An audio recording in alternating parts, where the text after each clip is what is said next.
Appreciate y'all. We love y'all. I'm Jamar McKeel. I'm James Joe. And y'all just got served with J&J Sports. Happy New Year. Shout out to J&J. So I just want to send a shout out to J&J Sports for having me once again. Watching content like what y'all put up. So yeah, let's rock and roll, brothers. And then up next, I thought that we'd go over some unbelievable NBA stories. So these are some of the most unbelievable stories that I found through some research. Let's do it. So first up, November 19th, 2004, the Malice at the Palace. So this was a Pacers and Detroit Pistons game, and a fight broke out onto the court and spilled over into the stands because one of the fans threw a drink at Pacers forward Ron Artest. Oh, man. So if y'all know Ron Artest and his personality, he's not going to stand for something like that. Yeah, absolutely. So he charged the stands, and then that started a big brawl with players and fans, and you had suspensions, and it even like forever changed the relationship between fans and players. Yeah. So do you think that this was maybe one of the most ugliest moments in NBA history? Yeah, it was probably top 10 for sure. I mean, and I don't know if that fan was probably like, couldn't go to no more games, or I don't know how that ended, but yeah. Yeah. Back in the day, those players weren't having it. I hope they took that fan's ability to attend games away. Because how do you think this one event maybe permanently altered the security for the players? Yeah, I think it changed it. I feel like because I feel like it was way easier back then for players to interact with fans and whatever, and they weren't going for the smack talk or anything. Like, they'll probably slap you. Like, now it's like, okay, the security is on it before you can even get to that fan. So yeah, it seems like maybe like fan respect for players in some respects is at an all-time low. But at the same time, there are still good fans out there. Yeah. So it's just all about like a lot of interactions with the kids, and I feel like the younger crowd respect it. For some weird reason, the older fans are the most disrespectful. I know, like on football and basketball. Yeah, I was watching a game, I think it was last week, and it was a Packer had scored a touchdown, and I thought I could have sworn it was a Packer fan pouring a beer on their running back. And I was like, why is one of their own people pouring beer on it? It's like, I know they be drunk and everything, but it's like, y'all gotta chill. Like, them older fans are crazy. Yeah, they should have been removed. They're like live or die type of fans. Like, they don't care what happens to them after. Like, it's crazy. And then another crazy instance. So there was guns in the locker room in December 2009. And this was about a gambling debt between two players on the Washington Wizards. It was Gilbert Arenas and Jarvis Crittenson. And Arenas brought 4 unloaded guns and told him to pick one to make up for the gambling debt. And Crittenson then said, like, he's got his own gun. He doesn't need one. And when the league heard about this, it led to suspensions, and it exposed this strange side of locker room culture. Yeah. See, they shouldn't have did that. I don't know, what was the whole purpose of that? Well, he didn't want to pay him money. He wanted to pay him with a firearm. Okay. But in the locker room, though, I feel like they could have. Well, yeah, you could actually officially sign it over to him. I mean, people sell things like that all the time. Yeah. So I mean, there's a right way to do this. There's and a wrong many way. other ways y'all could have did that for sure. That's definitely a bizarre situation, though. I feel like hazard. People. Because it's like other people coming in there, staff and stuff. It's like, it's definitely a hazard. Yeah, that's a good point, because, I mean, in some ways, this kind of threatens the entire organization and everyone's safety. Now they're thinking somebody's trying to get a player, or like it could be it could turn into a whole nother situation. From another perspective, though, I could see why players would want to be armed, and especially because we got those crazy fans. Yeah. Because we don't know who's going to come through that tunnel and do whatever. So yeah, you're right. It's crazy. We haven't heard any like robbery stories or nothing. So.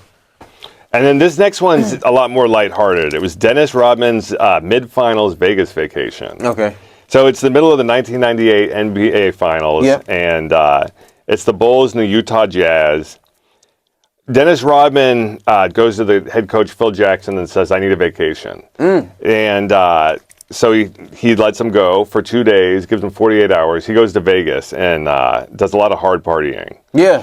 And Michael Jordan, he hears about this, and it's in the Netflix The Last Dance, and he says, "Wait, he needs a vacation. I need a vacation." Right. I love that reaction too, because it's. I mean, I could see definitely why he would say that. Definitely, yeah. So Michael Jordan had to go himself to take Dennis Rodman out of the hotel room and bring him back to Chicago. Bring him back to Chicago. Oh, that was probably a pretty awkward flight back. Yeah, it was. So, could you see something like that happening in 2026 in the NBA? Nah, I think back then they were really close. It was more than basketball back then. I feel like now it's kind of like people are not doing that. The extra. Now everyone's kind of got their own brand now, where it's less about the team. Yeah, they're like, okay, they're on vacation. That's on them. But I feel like they were real brothers and players. So it's like, I don't have my brother with me. We gotta see about that for sure. And how much risk is involved considering that they were in the NBA Finals? That's a big risk. I mean, the fact that they were able to come back and it's crazy. And because what if the flight could have been delayed, all type of stuff to where yeah. And they let him go and said, "Hey, you need the time off. Take the time off." So I wouldn't have did it. Not during the finals. I don't think so either. Maybe have a staycation instead of going all the way to Vegas. Somewhere close, and definitely not out the States for sure. So, and then we've got the Tim Donaghy betting scandal. Mm. So this one happened in 2007. But I think it's pretty interesting because we've had that betting scandal that was just released in October that everyone was talking about. So he actually pleaded guilty to betting on games he was officiating. So this is much different than like a player doing it. But this is someone actually using their knowledge and influence to win money and, kind of mess over all the rest of the league in the process. Yeah. So, when you have an official rigging games, is that the ultimate nightmare for a sports league? Yeah, it is. It is. It's a lot. Like when the players shave the field, shave the scoreboard, like all type of stuff. Yeah. And how can the NBA recover after something like that happens? I don't know. That's going to take a minute. You know what I mean? You got to deal with your players' reactions, which they probably not going to judge you like that, but just the fans and all type of stuff.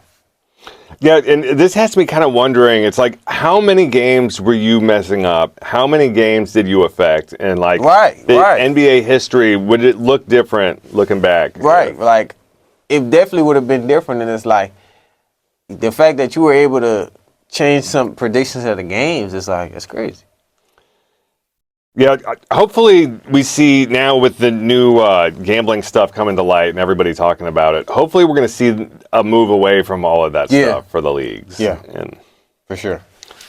And then, so this next one, basketball has got a league of personalities. And I think that's kind of some of the fun of it. I'm